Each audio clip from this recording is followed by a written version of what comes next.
Aujourd'hui, je vais te raconter l'histoire d'une immense forêt qui disparaissait. Tu verras que cette histoire est fascinante, mais tu devras rester concentré, car il y a beaucoup de personnages à retenir pour bien la comprendre. C'est parti. Il était une fois, dans un pays très lointain, une énorme forêt tropicale pleine de trésors et d'animaux qui l'habitaient. Cette forêt était la maison de tous les animaux sauvages et des petites tribus d'hommes qui vivaient paisiblement tous ensemble. Ils utilisaient cette forêt pour y vivre et se nourrir. Un jour, des étrangers très riches et le chef du pays se mirent d'accord pour enlever un bout de cette magnifique forêt pour y planter plusieurs palmiers qui donnent de l'huile.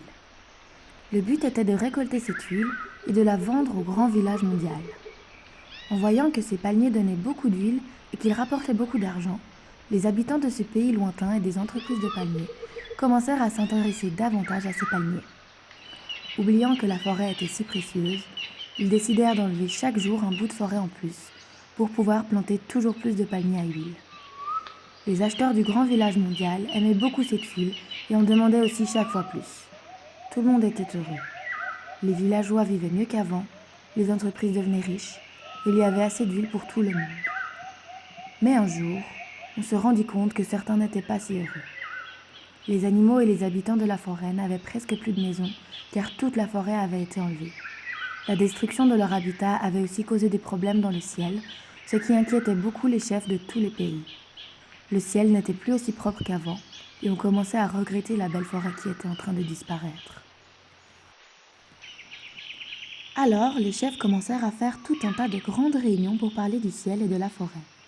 Ils discutaient pour essayer de trouver une solution, mais pendant ce temps-là, les palmiers continuaient d'envahir la forêt qui devenait chaque jour plus petite, et les gens du village mondial voulaient tellement d'huile que ça devenait difficile d'en fabriquer pour tout le monde.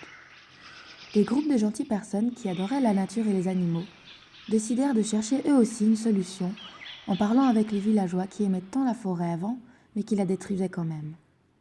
Toutes ces discussions entre grands chefs ou petits villageois ne servaient à rien, car ils voulaient tous quelque chose de différent et ils ne s'écoutaient pas les uns les autres.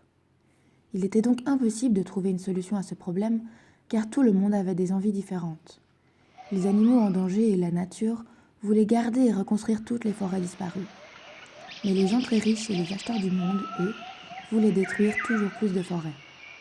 Le problème était que la plupart de ces gens ne se rendaient pas compte à quel point elle était précieuse pour tout le monde. Pas précieuse pour l'argent qu'elle pouvait leur rapporter, précieuse pour tous les trésors que la forêt renferme. Cette histoire n'est pas qu'une histoire pour les enfants. Cette histoire est bien vraie. Cette magnifique forêt est en train de disparaître. S'il n'y a plus de forêt, la terre n'aura plus de poumons et les animaux et les plantes disparaîtront. Certaines personnes détruisent ces forêts pour gagner de l'argent. Il y a certes plein d'initiatives pour essayer de stopper la destruction de ces trésors naturels, mais elles proviennent de milieux différents et elles ne sont pas coordonnées. C'est justement la raison pour laquelle aucune de ces tentatives n'a pour l'instant fonctionné.